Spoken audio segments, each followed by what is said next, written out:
Many of you met Douglas Mangum before. Douglas was one of our speakers, Douglas, 2 years ago or three? 3 years ago? 3 years ago when Roger Moore and Douglas and their associates did the amazing archaeological investigation of the Almonte surrender site in the NRG property near the existing National State Historic Site. Finding the exact location where Colonel Juan Nepomuceno Almonte brought his troops together, lined them up, asked them to drop their weapons and bayonets and ammunition and, as it turns out, silver coins and other things, and marched them rank and file up to the Texans to surrender them, thus saving their lives. We had verbal descriptions of that, but until Roger and Douglas did their archaeology, we didn't know where it was or exactly how it had happened. Douglas Mangum is the principal investigator, historian, and geographic information systems manager at Moore Archaeological Consulting here in Houston.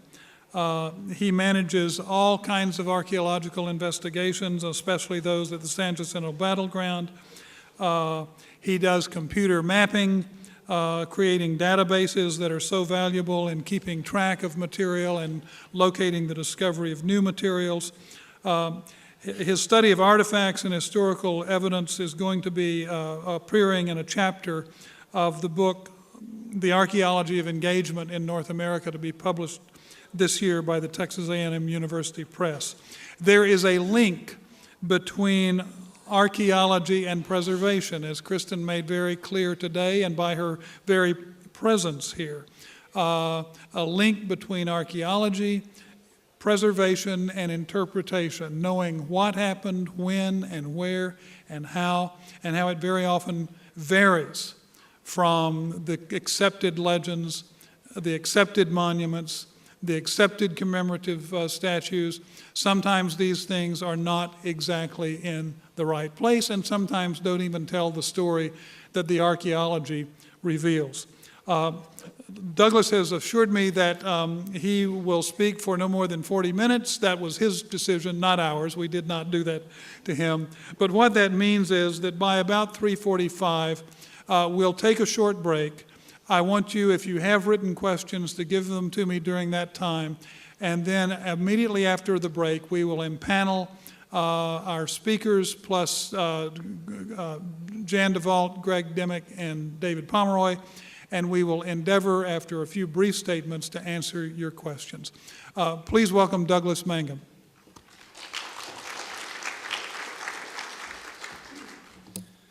Thank you, Jim.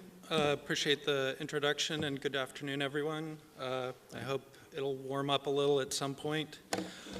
I want to thank the San Jacinto Battleground Conservancy for inviting me to speak here this afternoon. It's always a privilege and a pleasure to participate in this symposium from year to year. I think this is my 8th or 9th.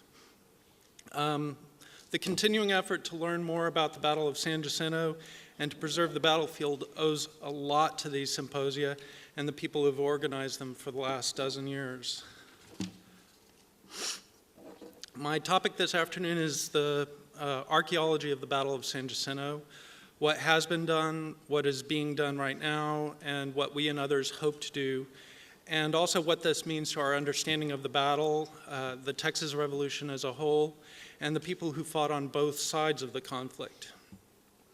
As I sat down to prepare this presentation, I knew that I was looking at a pretty daunting task because we have 8 years of archaeology to try and compress and discuss. Limiting myself just to projects that Moore Archaeological Consulting has been involved in, we've been involved in nearly 20 projects of one level or another over the last 8 years in and around the state site. We've examined land in an area more than 3 miles across, involving hundreds of acres of ground actually covered, walked across, dug holes in. We've dug and refilled probably tens of thousands of small holes, removed thousands of pull tabs, aluminum cans, and other bits of modern trash from the state site and other areas around the site. We've learned more about the soils at the battlefield than most of us on the staff know about the back of our own hands, just by virtue of having put our hands in the soil so often. We've also examined thousands of historical documents, images, and maps, as well as modern texts and websites in our pursuit of better understanding of what we've found and what it means. We've recovered more than 1,500 artifacts related to the battle, many more that are historic items that we're not certain of whether they're battle related or not. And we've been lucky enough to be part of locating lost elements of the battle. As Jim mentioned, the surrender site was a very pleasant surprise to us. And in doing that, we've had a chance to rewrite small bits of the history of the battle. These experiences, combined with the findings of other archaeologists in the San Jacinto area, have allowed us to develop an imperfect but ever-improving understanding of the battlefield. But it's also taught us that there is always much, much more to learn. Every step we take, it seems like there are a dozen more that need to be taken. And that, to me, is sort of the take-home lesson of the archaeology. You can dig lots of holes, but you've still got a lot more to dig. So this is just a short list. Well, actually, it's the complete list, sorry, of the projects that we've been involved in. I'd originally planned on doing it as just the short list, but it looks like a lot, but I'll just go ahead and show you my map. These are the areas that we've covered in the state site and in the area around the state site, and yet you can see that there is a lot of area yet to be covered, yet to be looked at, and some of the areas shown on this map are imperfectly covered so far. We've examined them, but not to the extent that we'd like to. And just going back to the list real quick, I'll mention a couple of the more high points. Our work in the Mexican camp area has yielded hundreds and hundreds of artifacts and a pretty good understanding of what was going on in the main camp area during the main part of the conflict. But it's also shown us that there's a lot yet to be found. The Peggy Lake investigations and the NRG work revealing the retreat of the Mexicans and their surrender site. Also worked during the Visitor Center investigations where we expanded the breadth of the April 20th cavalry skirmish. And then you see that there's quite a large number of other projects as well.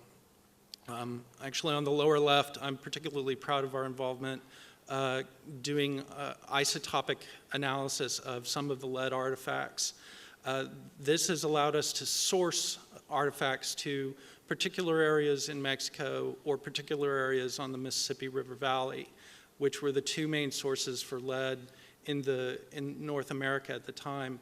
And that's helped us a lot in determining which musket balls, for instance, came from Mexican guns and which came from Texans. And just before I go on to a brief review of the artifacts, everybody who's spoken so far has mentioned how lucky they are. And I just wanted to point out, when we were working in the Mexican camp area our first season, it was just sort of a fluke that one of the days that we were there was also a day when the History Channel was filming reenactment of the battle. And they couldn't do it in the Mexican camp where they wanted to because we were there. So they had to do it just over the hill. And so we spent the day digging up musket balls while listening to the sound of musketry and the occasional cannon shot just over the hill. And you talk about, very often when we're out there digging, we on any kind of site, you sort of feel the echoes of history walking up and down your spine. And this was a case when they were literally impinging on our eardrums all day long. And as you would suspect by the fact that I'm saying all day long, their Battle of San Jacinto lasted significantly longer than 18 minutes. I think they probably expended more powder in the day that they were out there than the Texan Army did all day long at San Jacinto, or both sides all day long. But that was when I realized that this was a special project, that this wasn't just another archaeological investigation. This was the history of Texas, my home state, and it was something very important, and that moment has always sort of lingered with me whenever we go back out there. So I just sort of wanted to follow the process of everybody seeming to say how lucky they are to get to do what they're doing. And then we have found, as I said, something over 1,500 artifacts over the years, and those are generally broken up into a number of categories. The most common are munitions, and this is the cannon and musketry and rifle, pistol shot from both sides. What you see here are Texas cannon artifacts. These are Mexican cannon artifacts. And then these are musket balls, rifle balls, pistol balls, buckshot. They include two examples of muskets that went through somebody, probably. It's possible that they went through an animal, but probably through a person, taking small bits of the bone embedded in the lead. And if you've ever seen CSI enough to know where they have those little CSI moments where the bullet travels through, when we first realized that we had these, we all, I think, had moments like that. Wouldn't you say, Roger? Second fairly common category is gun parts and tools. These are all various and sundry parts from Brown Bess muskets and other muskets and rifles, and including a gun flint. We're not certain that the gun flint is period. It's possible it's from a reenactor, but I've included it there, here just to show you. Ramrods and gun tools, including one of my favorites, David Pomeroy. That one, I was walking around with it in a bag, properly conserved, ready to go, at one of our first symposia, and I was asking people if they had seen anything like it, and I showed it to David Pomeroy, who that day was in full Texan Army kit, and he looked at it and said, "Oh, you mean like this?" And pulled out his gun tool, which looked exactly like an unbroken version of this. And that was not our first instance of knowing that the reenactors were a great source, but it was certainly one of the highlight moments. And then, of course, bayonets, including the one that you see in the ground, was our very first one, which mythology says was the very same. We found that the very same day as that reenactment was going on the other side of the hill, but I think that's myth. But still, it was one of those exciting moments when you feel your blood start to pump, even though you're doing something slow and cautious. Then we have a small number of cavalry or equine-related artifacts, horseshoe and either a mule or an ox shoe, various bits of harness, including a wonderful bronze stirrup, broken, that was found in the Texan camp area. The ring and the ring and the small rivet in the lower right were found out in the area of the cavalry skirmish, and they were found pretty much, as far as archaeology is concerned, together within less than a yard of one another. And we tend to think that it was probably an instance of, it's one of those large one of the large belly strap type rings. We tend to think that that was where somebody lost a saddle, maybe was thrown off their horse. The rivet gave, the ring popped out, saddle would have gone away and somebody falls off their horse. We'd love to tie it to certain particular instances from the historic record of that sort of thing happening during the cavalry skirmish, but we don't usually get to make those sort of inferences, except at the El Monte surrender site. And then spurs. I think we have a total of 5, and this is 3 of them. One of them has been through conservation, the other 2 are pre-conservation. And then uniform artifacts, buttons, various buckles and uniform connectors. The thing with the hook, right there is a sword hook that a cavalry or officer soldier would use to lift their sword, normally hanging low when they're on the saddle, up onto their belt so that it doesn't drag the ground. Various uniform decorations that specify type of unit, or in the case of the BGO plate, and also the Shako plate, specific units, the Battalion Guerrero in that case. And then actually some pieces of uniform themselves, very small swatches of cloth and some threads. Unfortunately, that sort of find has been extremely rare, but it's been pretty incredible to find them. And then personal items, there are forks and knives and spoons, little pocket knives. These 2 pocket knives were found more than a mile apart in 2 different areas of the state site and outside the state site. But when we looked at them together, we realized that they were the same, and they were probably issue to the Mexican army, just made at the same place, made exactly the same way, and handed out as a standard tool. So finding that in 2 separate locations was pretty incredible.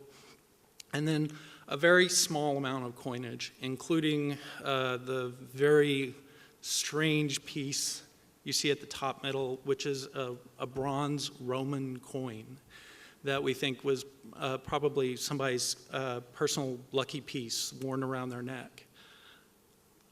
And then a small number of unknowns. There's on the lower left is bronze strapping that could be from a canteen or some similar piece of equipment. And then the bronze plate on the right, copper plate on the right. It's probably not actually related to the battle. We're not absolutely sure. It may be Native American, which highlights the fact that this site also has a lot of Native American sites on it, as well as the battle and the other historic sites. So having shown you all of these artifacts, all the pretties, the real question that comes to us after we get back to the lab and start doing analysis is, what does it all mean? What does it tell us, and how does it help us better understand the battle and the people who participated in it? And how can it help us better preserve the battlefield? There have been small lessons that have come from the archaeology, and great lessons as well. Among the small ones are that we've been able to show, at least in certain areas of the park, where soil has been deposited atop the original landscape as it would have been in 1836. We've also been able to show areas where there's obviously been intensive collecting, undocumented collecting, and places where the soil has been scraped away and left no artifacts next to an area that's a dense concentration of artifacts. As I briefly mentioned earlier, we've also expanded the locale of the April 20th cavalry skirmish, and that didn't really surprise us too much. You don't expect that just because there's a marker saying here's where the cavalry skirmish happened, that it all happened within 20 yards of that. This is a very fluid battle, a lot going on, and it just simply spread much farther than could be recorded at the time that those markers were set out. We also found a late 19th century or early 20th century historic site plopped right in the middle of the Texan camp, which you can imagine how that can complicate the interpretation of what we've been doing in the Texan camp. And we've had to sort of get pretty good at filtering out other historic elements from the battle. Oops, sorry. And in the process of the last 8 years, we've gotten a lot better at what we do. When we first started, we were not conflict archaeologists. We weren't battlefield archaeologists. We had plenty of experience, but not so much in battlefield itself. But we listened to other archaeologists. We learned a lot from what we've done. We made a few mistakes on the way, but nothing major, and we learned from those, and it's gotten much, much better. But then the big lessons, the places where we've sort of changed the story, the big one for me, we're pretty certain that the Mexican camp was not directly behind the breastworks. There are those who argue it, but we believe we've done enough work in the area behind the breastworks and not found camp goods, or very, very little. And this is a camp that was run over by the enemy. The Texans were running after the Mexicans. The Mexicans would have run through their own camp. The Texans would have chased after them. There would have been a lot of artifacts pushed into the ground, and we should have found them, and we haven't. What we find is a scattering of dropped musket balls, uniform bits and pieces. That tells us that this is a part of the retreat, but not the camp. So that's something to continue looking for. We also feel fairly strongly, as strongly as archaeologists ever get to say they are, that the twin sisters were 6-pounder cannon. And that's been debated for a long time. The historic record is mixed, but we have found 4 different solid, I believe, fairly incontrovertible pieces of evidence in the ground, right in the Mexican camp area, the main conflict area, that pretty much just tell us they were 6-pounders. So we feel that we put that behind us.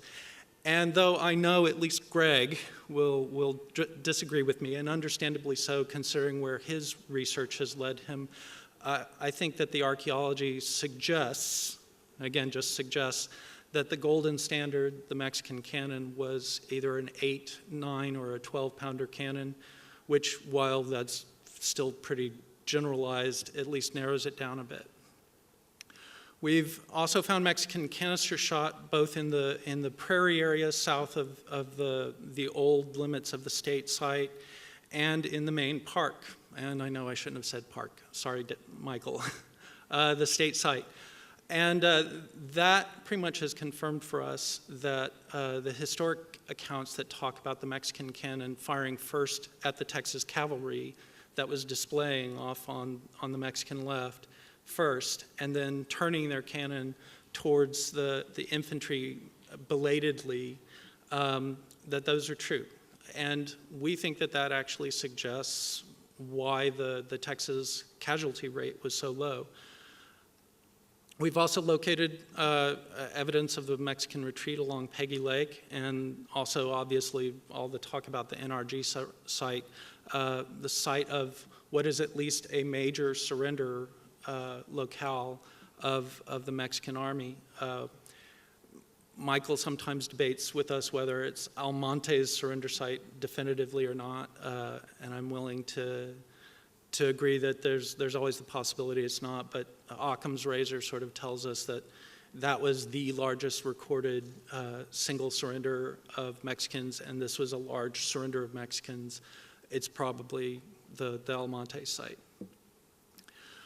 We've conclusively shown that the Texans were using expedient canister shot in addition to the formal canister shot that they got with the cannon. And we do believe that they did get shot along with the cannon when they came. This expedient canister shot was probably made at Gross's plantation while the Army was organizing itself. There are some historical accounts that suggest as much.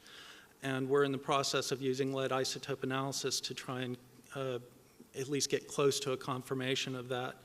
But this may actually be the source of the chopped up horseshoe story. We think that somebody may have taken that story, having seen chopping up of bar lead to make into expedient canister shot, that over time it sort of morphed into chopping up horseshoes, which I don't know if you've ever tried to chop lead versus chopping iron, but one is much easier than the other.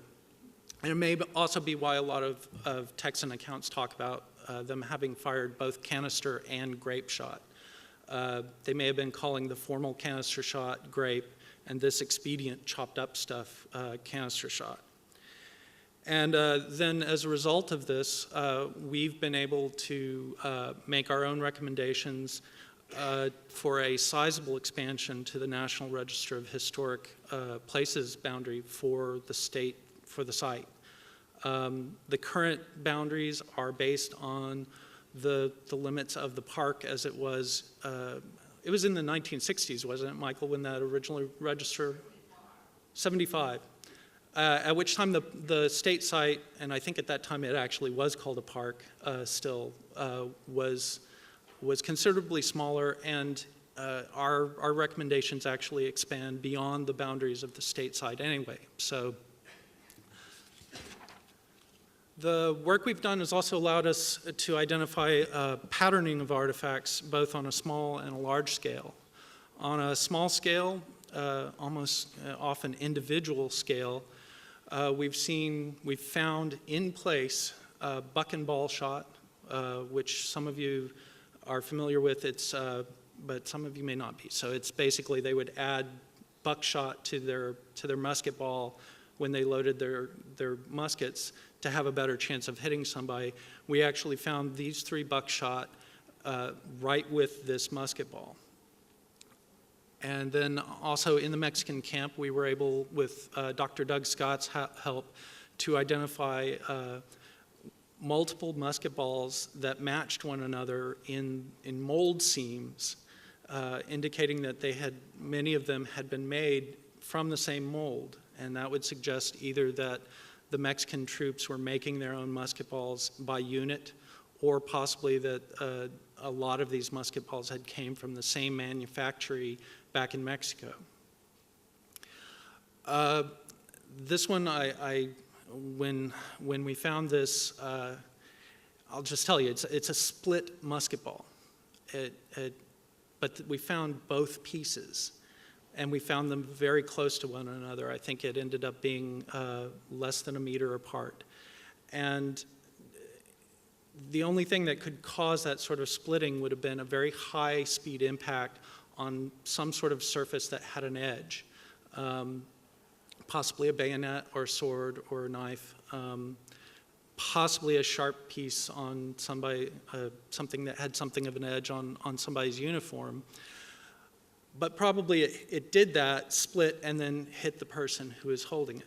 Because otherwise, I would think this high impact splitting the ball apart, the ball would have flown significantly apart. So this, along with the balls that have bone in them, very much humanizes this battle. It wasn't some, cold Hollywood movie from the 50s where you get shot but there's no blood.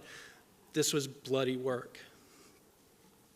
And then, if I can, we also found, I believe it ended up being half a dozen of these D8 or DS buttons. Greg and I have been going back and forth on whether it's D8 or DS. But either way, it's a dragoon uniform button. And we found them all close together, which suggests that somebody made it as far, in this case, as the surrender site, still wearing their tunic, and then took it off as a part of preparing to surrender. They didn't want to be identified as one of the units, perhaps, that had been at the Alamo, so they took off anything that identified them as such, and then walked out. Maybe the S stood for Santa and the A for Anna. Well, it's... I don't know, but whoops.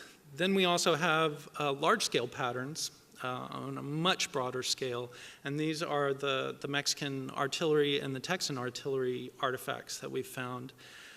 They are actually suggesting to us the tactics that were used, the difference in the tactics that were used by the artillery of both sides. And then the upper one is actually a cone of, an estimated cone of fire from the Mexicans, and the lower one is from the Texas cannon. And then obviously the surrender site itself. we found this long line of artifacts. It was long, I believe it ended up being 180 meters long and only about 20 meters wide with only a few outliers.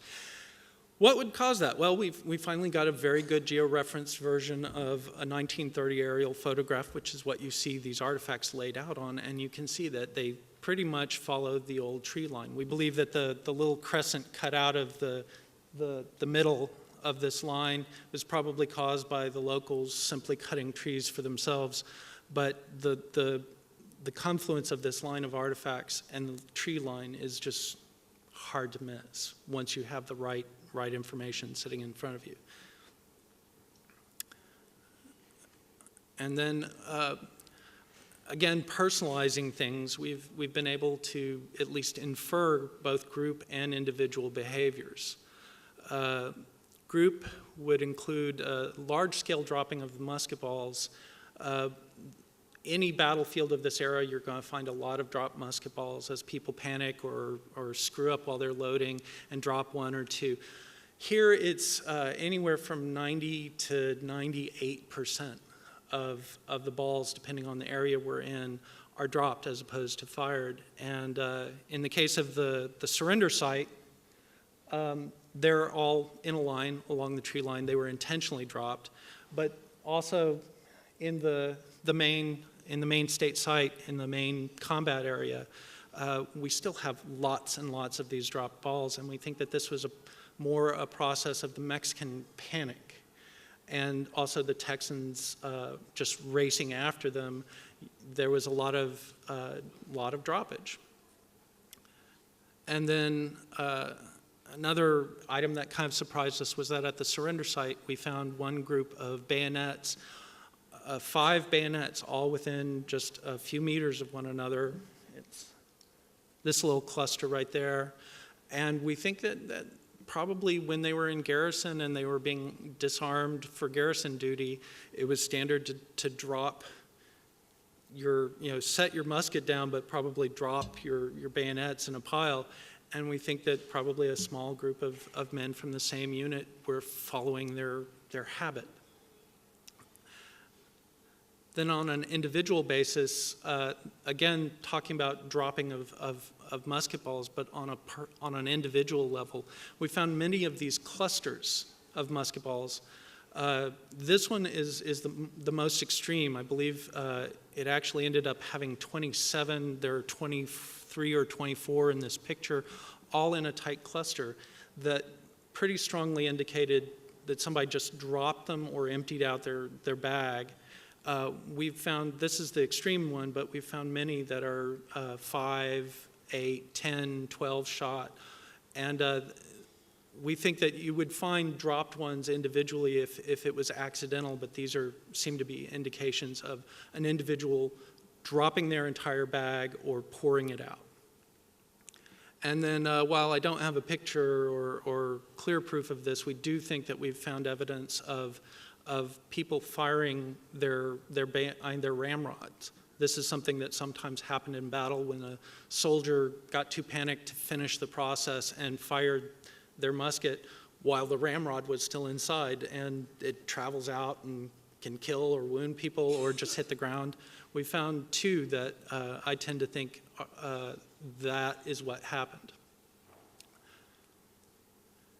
And this isn't an individual behavior or group behavior, but it's more discussion of what all of these finds, all of these behavioral determinations and group tactics and such.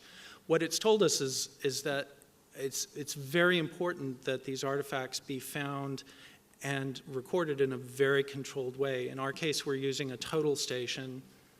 That's the tripod-mounted piece of equipment. And that gets us usually pretty close to centimeter level of accuracy of where the artifacts are. And it's the fact that the musket ball, the buck and ball shot, the musket ball of that group was found in 2008. The buckshot were found in 2009.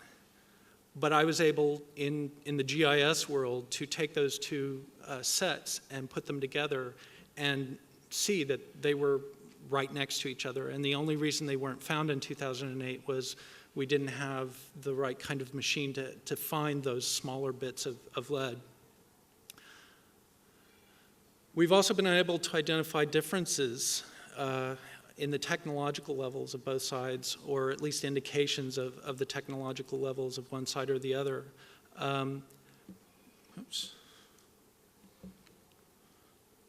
For instance, there does seem to have been some limited use of percussion cap weaponry at San Jacinto, and we've long suspected that that was the case since that sort of weaponry was available at the time. It had been available for quite some time, and we had found percussion caps before. We just weren't certain, but we're getting closer to proving that.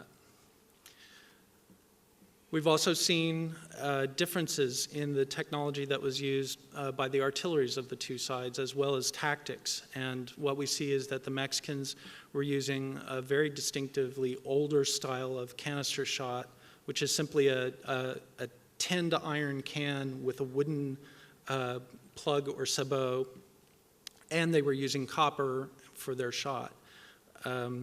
Thankfully, that makes it very easy for us to define what is Texan shot versus Mexican shot.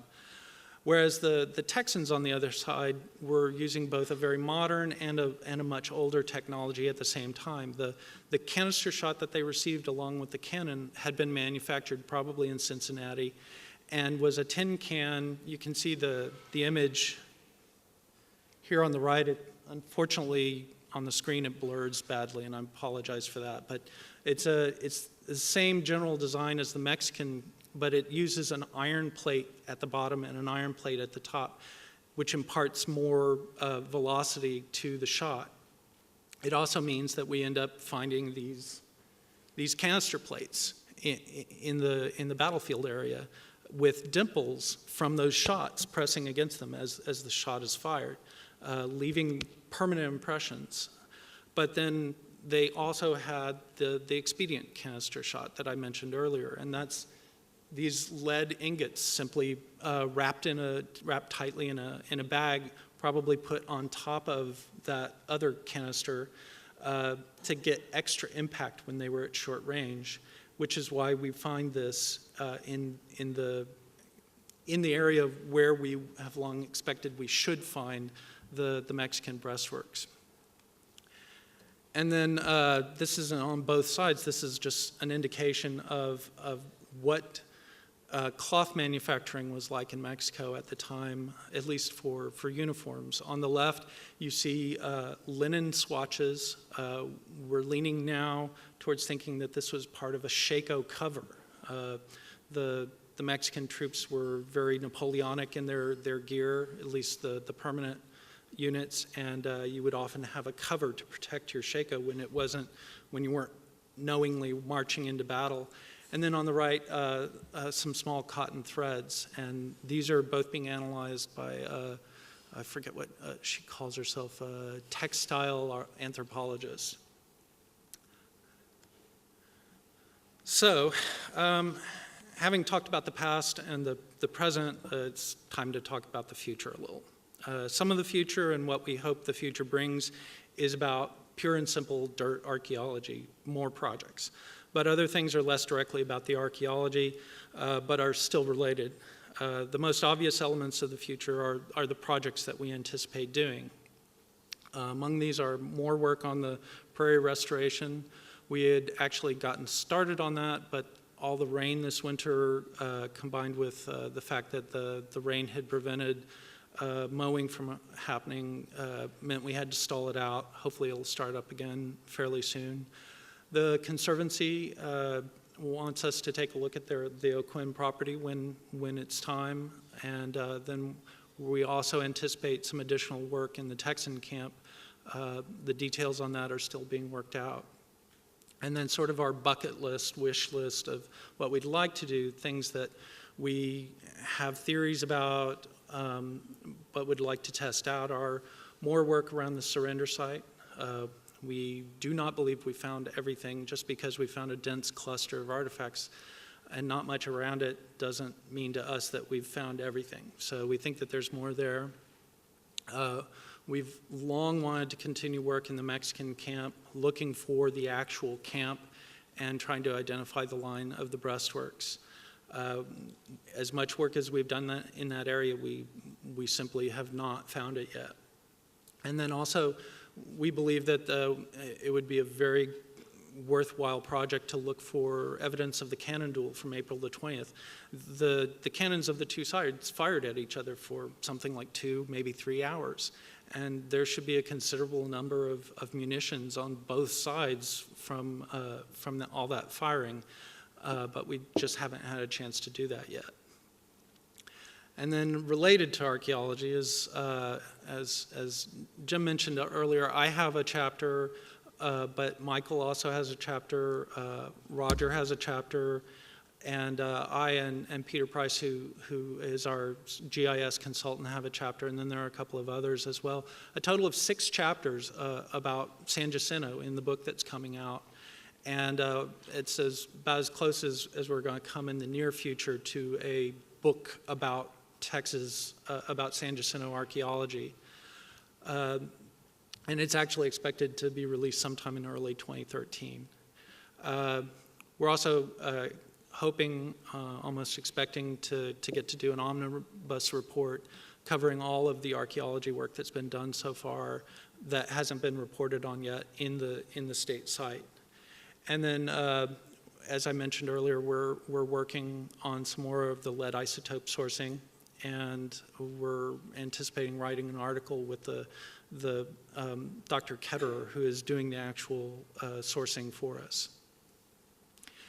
And then sort of out there on the horizon, a personal pet project of mine that's been in the planning for a long time but has been waiting for funding is a canister shot experiment where we anticipate shooting canister shot, modern rebuild of canister shot as it was at the time, but being able to go and collect that shot and the parts of the shot out on the downrange and shoot every one of those in, providing an extremely accurate distribution mapping of how those shot would fall, how the parts would fall, which will allow us to go back to San Jacinto and look at what we have found so far and better estimate where those cannon were when they fired and what the behavior indicates. What you're seeing, the film that you're seeing, Dr. Doug Scott did do a canister experiment, but it was at Yuma Proving Grounds, the U.S. Army's Yuma Proving Grounds. And unfortunately, because it's a proving ground that uses live ammunition much of the time, they were only allowed to do filming and target placement. They weren't allowed to go and collect the shot afterwards. So, but this gives you an idea of how much fun the experiment will be, as well as being potentially very helpful, not only to us at San Jacinto, but to archaeologists in conflict archaeology throughout the country and throughout the world. I've had excitement expressed to me from archaeologists at a conference we went to in Leeds, England, about doing this. They think it would be very worthwhile. So, funding. Jan will tell me to shut up after this, but. And then another out there thing that I think could be done relatively easily is virtual landscape recreation.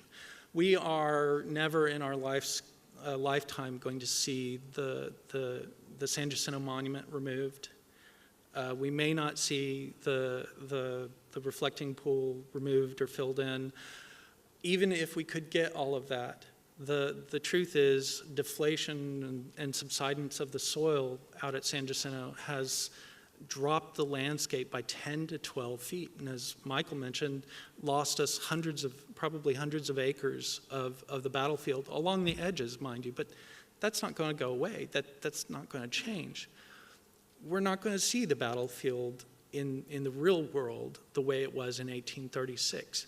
But what we do have is LiDAR maps, modern topographic maps, historic maps, and the archaeology that we could put all together and create in the virtual world a very accurate, very authentic looking, within certain limits, recreation of what the battlefield looked like. And as you can see in this Pompeii exhibit of the same idea, be able to walk across the battlefield.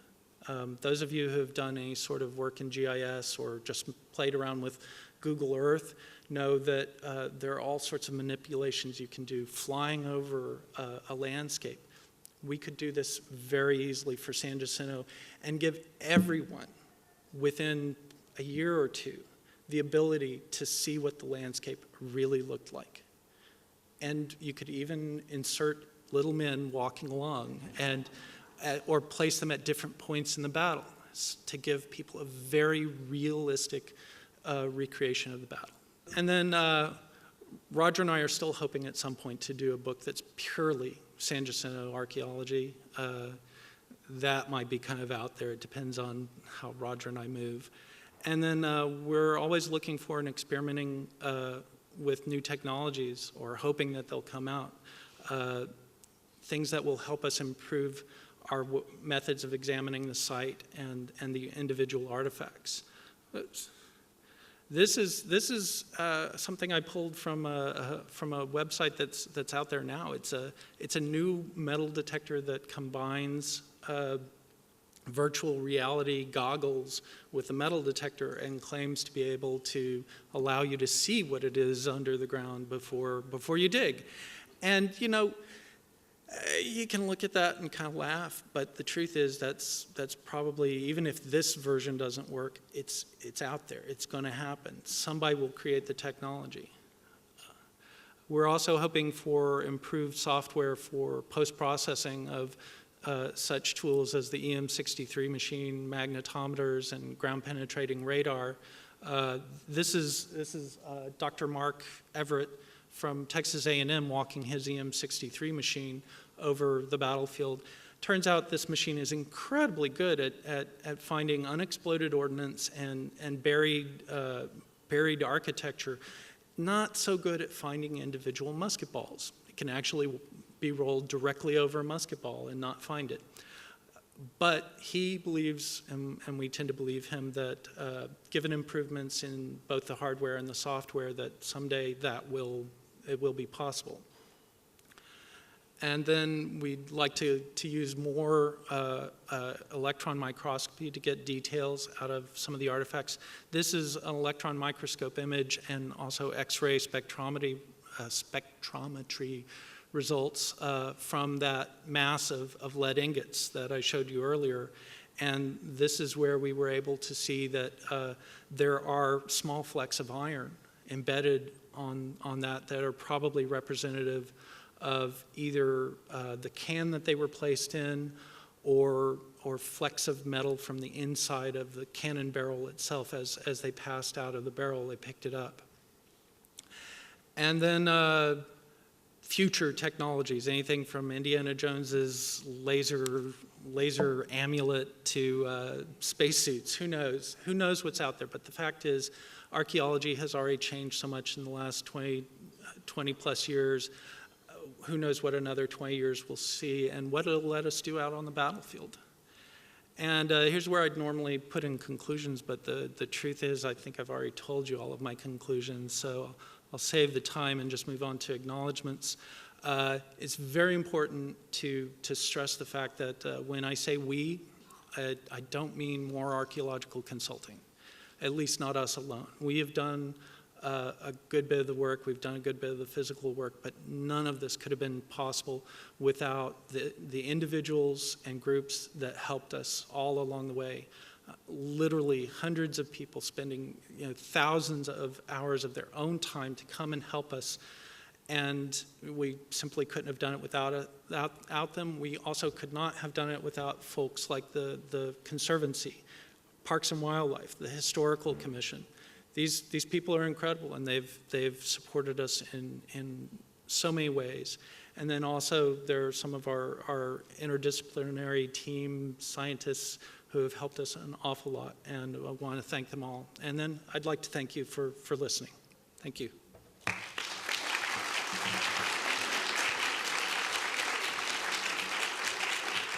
Thank you, Douglas. I have a question for Douglas, but I'm not going to ask it now because you'd get mad. We're going to meet back here at exactly 4 o'clock. We'll have our panel impanel, so if you're a speaker, or David Pomeroy, or Jan DeVault, or Greg Dimmick, you need to come up here before 4 o'clock, and we'll start again then. Please take. I need a quick answer to this question. Can someone expand on who owns, runs, controls the Alamo? Thanks. Paul? Who owns, runs, or controls the Alamo now? We heard something briefly about that. There's new information. Yes. Well, the state of Texas owns the Alamo, and who actually controls it, I believe, right now is in a state of flux. And so, Someone said today the General Land Office has been given oversight. Is that correct? That's what I've been told in this latest dust-up, just in terms of administrative oversight. But the daughters still run. The daughters still run the Alamo. day-to-day operation. But there is now state oversight in a way that there wasn't a year or two ago.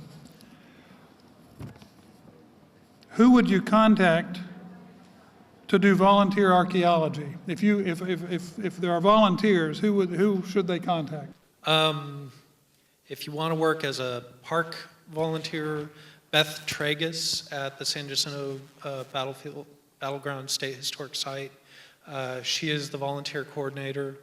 The tricky thing is that our projects are intermittent, and so it's very difficult for me to keep track of all of the people who want to volunteer, so I usually defer to other coordinators.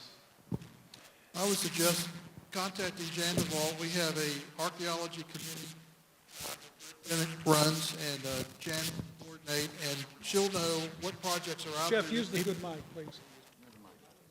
She'll know what projects are out there at any one particular time and can coordinate with the volunteers.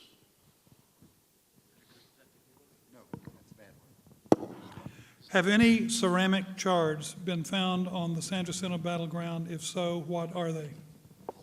Ceramic shards. Like a pot shard, ceramic shards. No. That was good. Sorry. Since we're looking for metal artifacts with metal detectors, the only reason that we've found other items, non-metallic items, is when they are in immediate proximity with a metal artifact. So we've found 2 flints, and we've found those pieces of cloth. Those pieces of cloth we only found because they were actually twisted in with pieces of copper, which is why they were preserved at all. So we would love to find some non-metal artifacts, but we haven't yet. Dr. Hutton, would you please tell us again what date the hump was added to the Alamo? Oh, the hump was added to the Alamo, I believe 1849, if my memory is serving me. 49 or 50. I think there's an existing photograph, the earliest photograph known to be taken in Texas, which is of the Alamo before the hump was added, and I believe that's an 1849 photograph. I think that's correct. It could be, yeah, that could be a 49 It's now owned photo. by the Center for American History, what used to be the Barker Texas History Center at the University of Texas at Austin. Here was another question for Dr. Hutton, which I'm not going to let him answer.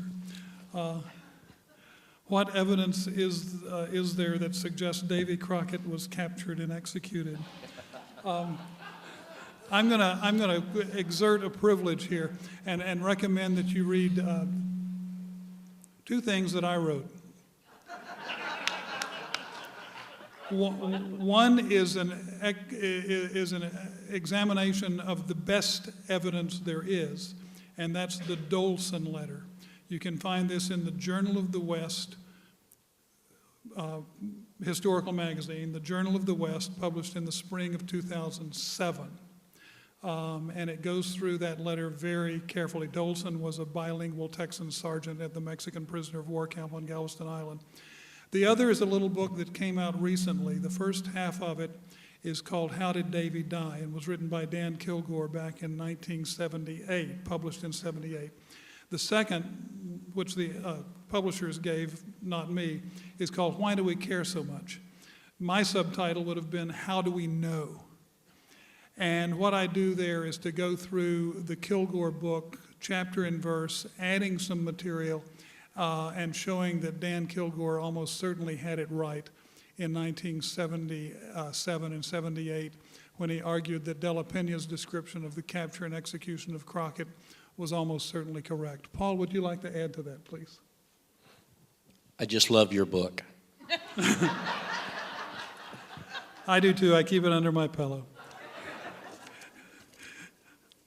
Seriously, Dan Kilgore, former president of the Texas State Historical Association, certified public accountant in Corpus Christi, was just a crackerjack historian. The only reason I would call him an amateur historian is because the etymology of that word is someone who loves his subject.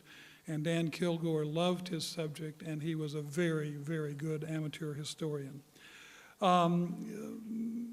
Kristen McMasters said that the ABPPINPS, I don't know if she said that or not, works with battles fought on American soil. If soil wasn't American when the battle was fought, would San Jacinto Battleground fall under your purview? No. Unfortunately, there are a lot of great battles that we cannot look at. We can't do point to hawk, even though we have a cemetery there and a monuments commission. It's not considered American soil, and so Congress prohibits us from working there. There are some Pacific battles that are not American soil, so we're prohibited from going there or going to Nagasaki. But it has to be American at the time of the battle? No, it has to be American an American now. soil now. That's what we thought. So San or- Jacinto does fall under it. It does fall under because we're a program for domestic assistance. So I can even go into Micronesia, and I can go to Palau, which I have projects there, and Saipan. What this means is that the Republic of Texas is no more. Ouch. Anson put- Jones said it before I did. What evidence do you have, Douglas, that convinces you that the twin sisters were six-pounders? We have found three of those canister plates, all of which I showed you, all of which have dimples indicating that they were fired. And before they went to conservation, at which point they lost a lot of their mass that had gone to rust, you could still see the curvature of the edges of some portions of them. They all matched. They all had the same curvature, and that curvature creates a radius. We were able to estimate what the original radius of the plates were, and the radius of those as canister plates would not fit inside the bore of a four-pounder cannon and would have been too small to fit inside anything larger than a six-pounder. So we said six-pounders. They pretty much have to be six-pounders. But then the lead ingot mass that I showed you in one of the slides as well, initially we misidentified it. It's just one of those things that happen, especially since we found it our first season. But when we looked at it again with a different mindset, we realized that it was part of a canister round where some of the lead had simply fused into a mass. Once we recognized that, we could see that there was scraping along one side of that mass that showed that it was traveling down the inside of the barrel of a cannon. And that curvature, if you expand it again, would only fit down the bore of a six-pounder cannon. And since we've had some of the lead ingots from within that mass sourced as being from the Mississippi River Valley, Texan lead, Texan cannon, six-pounder cannon from the lead ingot mass, six-pounder cannon from the canister bases. While you've got the microphone, Douglas, my question earlier was going to be whether you had found any evidence whatsoever of American as opposed to Mexican bayonets.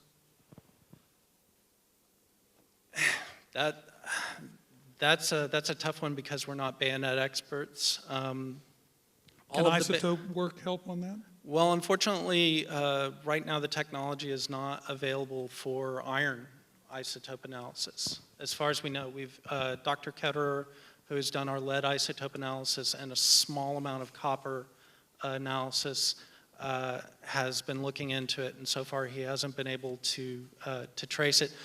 Besides, it would have to be able to identify the difference between British iron and American iron.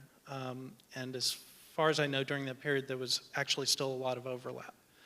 But the main problem is just the bayonets are in such poor condition, even when they come out of the ground, much less after they've gone through the conservation process, that we don't have the expertise to identify them from markings or such.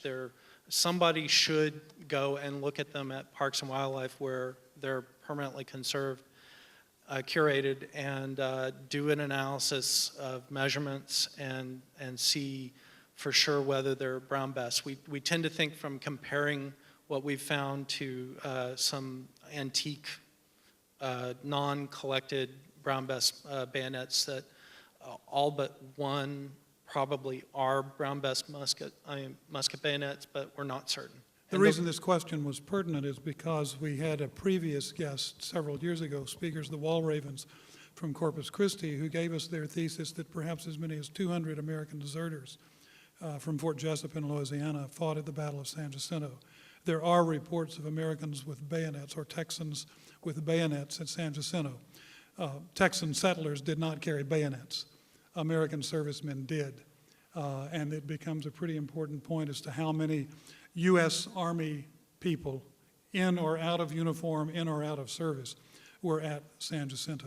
Jim, can I add something? Certainly. A mentor of mine, a guy you know very well, told me one time, and has told this group several times, it's not always that simple. I think that was you that said it's just not that simple. One of the problems when we're doing archaeology at San Jacinto is that the Texans had a lot of captured Mexican equipment. They captured equipment at Goliad when they captured it in 1835. They captured material at the Alamo when they captured it at 35. So some of the stuff that you would claim it's Mexican, it could be American. And then, of course, the Texans had a hodgepodge of equipment. They are traditionally represented as all having nice Kentucky rifles, and they were accurate marksmen. Some of them were, but there were a lot of them they struggled to find guns at all, the muskets. They were desperately short of arms. I know on Peggy Lake we found a side plate from an American pistol, but it had no U.S. markings, but it was American. But we haven't found a great deal of Texas gear there. Then again, other than bashing the Mexicans with their guns, they weren't running and dropping stuff as much as the Mexicans were. So we would expect to find more Mexican stuff there. But it's a nice mixture. And on the other hand, the Mexicans had captured stuff from the Texans too, because the Mexicans defeated Fannin at Goliad, and one of the documents I found said that they included that some of the best stuff they had was what was captured at Fannin. So the Mexicans definitely used the Texans' gear when they captured the Fannin and at the Alamo. The last thing about the bayonets is we've only found one in the state site proper, and that was right in the main conflict area. And like Greg said, it was probably, that was an area where you're more likely to have panic-stricken Mexican soldiers dropping that sort of equipment. Yeah, not many Texans died at the battle, and so would not have lost their bayonets. And all of the other bayonets that we've found so far were found at the surrender site, where everything else is very consistently Mexican in nature, with the exception of very, I think, 2 musket balls that are of Mississippi River Valley lead, and that may just be from the Texans encouraging them to surrender. There are some questions about the Alamo. I'm going to give preference to questions about San Jacinto and get to the Alamo if we can. With regard to recent electrical lift stations that were shown today, at San Jacinto, should they not be reviewed by the Texas Historical Commission, the Texas Antiquities Code? If so, are not visual effects considered under that code? Anyone want to take that? This is a conversation that Jeff and I were having as we walked up here. Dependent upon the size of the project, some things get reviewed by the Historical Commission, some don't. The Antiquities Code gives the Historical Commission specific review over archaeological things under the state code and presence, absence of artifacts, that kind of thing. We found an archaeological site during that, but it was post-battle. I will tell you that in-house, those things were not well liked by some of us. But also, we are a political animal, and things like that that help that site run, because we need to be able to flush toilets, is what those things are for. I would personally prefer that they don't exist on the landscape like that, but we are at a point where toilets were not flushing or were not flushing properly, leaking, that kind of thing. You know, no, I don't like them. Would it be better to have them somewhere else, perhaps on the site? Yes, but the facilities that we currently have there, the one in the parking lot is the lift station for the bathroom that's beside the battleship. That building is the oldest purpose-built building in the Texas State Park system. It was built around 1910, 1911. There's been discussion of getting rid of that building, but it is the first building that we have for a, quote, park. So that is problematic in and of itself, into the fact that we have a bathroom that now, by its own right, has become historic.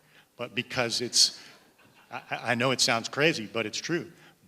But because it's historic and it's because it's a bathroom, it has facilities that go in and come out under the ground. These sound like crazy things, but it's the kind of stuff that I and my staff have to deal with on a daily basis. And yeah, that siting of that one in the parking lot is really poorly sited. So the engineers tried to put a fence around it and make it look a little bit better and what have you. But you know, if we couldn't flush the toilets there, believe me, it would get ugly fast. We're going to go directly from flushing toilets to David Pomeroy. Sorry, David. Sir David, I'm sorry. But David hasn't had a chance to speak, and we only have about 10 minutes left, and I thought he might have something. Just 10 minutes is all I've got? And they're not all yours. Yeah. But I thought you might have something to add to what you've heard today. Well, first, I was going to mention this to Douglas, is that I understand there were a fair number of pistols, and percussion in pistols was a very popular thing at that time, so very conceivably it could have been from a pistol percussion cap, because I know there were very few rifle percussions at that particular time. Shotgun? Yeah, that would be another one. There was another thought. I can't remember it right at the moment. So I'll turn it back. Maybe this will jog your memory. What's the evidence that the scraps of fabric that you found are actual Mexican from the 1836 period? That'll be good for Douglas.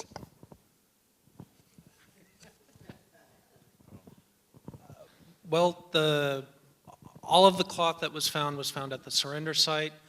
The little swatches of cloth were folded, twisted in with thin copper sheeting that was almost certainly from shako decoration or some other sort of uniform decoration. And then the two pieces of thread were found actually inside of the initial image of them. Also had these two little pieces of copper, a dome with a piece of wire running through it, and then a flat piece of copper with a hole through it. Those two pieces had once been together. When we found them, they were together. The dome with the wire going through the hole in the flat piece, and inside that was the thread. And so far, pretty much everything copper or bronze that we've found has trended towards Mexico, and because they simply had so much copper to make bronze and copper artifacts. And so that, in combination with the context of being in the middle of the surrender site, pretty strongly indicated Mexican origin rather than Texan. Here's an Alamo question for Dr. Hutton. Do you agree or disagree that the destruction of the second floor of the Long Barracks was, in part, a response to the temperance movement, given that the previous occupant had sold spirits from there? Defend your answer. Well, being opposed to the consumption, distribution, and sale of spirits, I guess that must be a good thing. That I've never heard that argument before. That's a wonderful thing. I think this is predates, though, World War I, when there was so much anti-German hostility. Although in Texas, German hostility predates the late unpleasantness of the 20th century. I'm sure it was torn down simply to highlight the chapel and its glorious hump. Great question, though. Yeah. Here's one that Kristen might want to take. Do you have any comments, because you're going to leave town tomorrow, do you have any comments regarding the irony of a symposium held in a historical building scheduled to become a parking lot? Is this a peculiarly Houston thing, or is it more widespread? Well, actually, I don't think anything I've seen and some of the impressions I've had since I've gotten here were, a particular Houston thing. I think, good intentions pave the road to heck. And a lot of battlefields fall into the good intentions category where, incremental changes all seem to be very rational choices at the moment. They're just, we need to do this for health and safety. We need to do this because there's a choke point. We need to enlarge this because there's more 4-year-olds, and 9-year-olds are falling off rocks, so we need fences. And that's how you end up with a lot of things in the battlefield that are all meant as good amenities that someone lobbied hard for. Even parking lots? Even parking lots that now make gravestones look like truck bumpers. Oh, yeah. I'm sure nobody thought that when that was designed, but I actually took a picture and sent it around my office saying, what does this look like to you? Truck bumpers, It's the kind of thing that I have a, horrible moments video or a presentation I have for more insiders where, we have battlefields in cages and battlefields now with headstones for truck bumpers, things that will show people and say, Lord, no, you don't want your battlefield to end up looking this way. It just requires a step back. And frankly, I'm a glass half full kind of person. I look at San Jacinto and see all the cool possibilities and ask myself, why would anyone settle for less? Greg, did you have something? If you don't mind, I was going to revisit one of the questions to Douglas real quickly. They Which ask question? about I'm the sorry. cloth. The cloth, how do we know that was Mexican Army cloth? I had the great privilege of discovering the Sea of Mud site, and it was the great site about the great thing about the Sea of Mud site that it was isolated. It was out in the middle of nowhere, and pretty much everything we found, we knew it was Mexican Army because it was the only army that ever got stuck in the mud in what's now Wharton County. And it was the only time the Mexican Army was ever anywhere near there, so we knew it was 1836. San Jacinto, it's very period. But unfortunately, there was a lot of activity in the park, the town of San Jacinto, and there was other sites and other things went on there. There was Civil War activity in there. So when we find artifacts at San Jacinto, it's not near that clear. But the nice thing about the surrender site is it's very isolated. It's out in the middle of nowhere. You can't believe how hard it was for us to get in there. It was heavily brushed. It was terrible.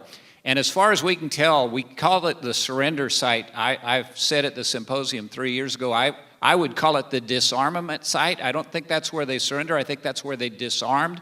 Then they marched out and surrendered. So we're finding basically 99% Texan and almost no, Mexican, and almost no trash at that area. I feel more comfortable that those artifacts were dropped by Mexican soldiers than just about any other of our archaeological finds. That's the purest, most isolated site that we've found. It was almost like it put in a time capsule for us, and it was just wonderful. Well, the last question will pick up on that complexity of the San Jacinto site.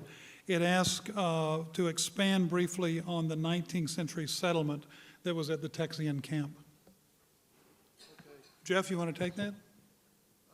The town of San Jacinto was actually founded by Nathaniel Lynch, who operated the ferry, and he founded it in August of 1836. And he started selling lots in the beginning of 1837, and then he died in February of 1837. But he had sold several lots, and by the 1840s, there were warehouses along the waterfront on Buffalo Bayou. There was a sawmill there for a while.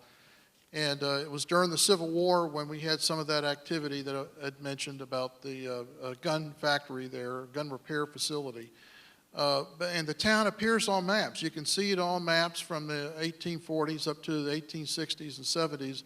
And then it got hit really hard. There's a major hurricane, 1875, hit it really hard.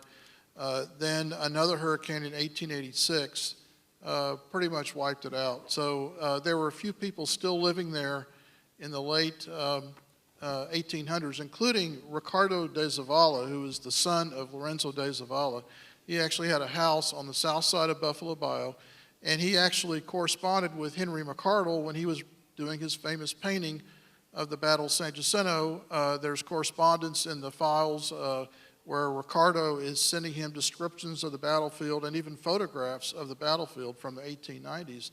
And then he died about 1901 or so, and there really were very few structures in the 20th century at the site, but it pretty much is a ghost town today. David? That was my question. I thought I heard during Douglas's presentation of something in the old Texan camp of the trees. We had that enumerated list of things. Yes. Are you talking about the same? No. Okay. What was it that y'all kind of bumped into there on that? Well, we're not precisely sure what it was, because once we identified that it was mostly late 19th, early 20th century artifacts, we were on a very focused project, and we chose with TPWD's agreement to not exactly bypass it, but not to continue focusing on the project at hand. Hopefully at some point we or somebody else will be allowed to go back and do a more detailed investigation of that specific site. It's 4:30, but David had a quick statement. I was going to just add a little more on the community of San Jacinto. It continued to function with, we're talking maybe 20 families, 12 families, 1900, which did a lot of damage to it, and by the end of the 1915, September, the Galveston hurricane, September 19th, 1900. 1900. Thank you very much. And the last, I think it was only 2 houses left after the 1915 hurricane. We've got a couple of pictures of those. Most of them are out in the water now because of subsidence. So the community just never really got off the ground. They used the San Jacinto Cemetery for some of their burials. And I know I interviewed a couple of the people that used to live there. Let me thank you for your attendance, for your attention, for your questions. We hope to see you again next year. Thank you.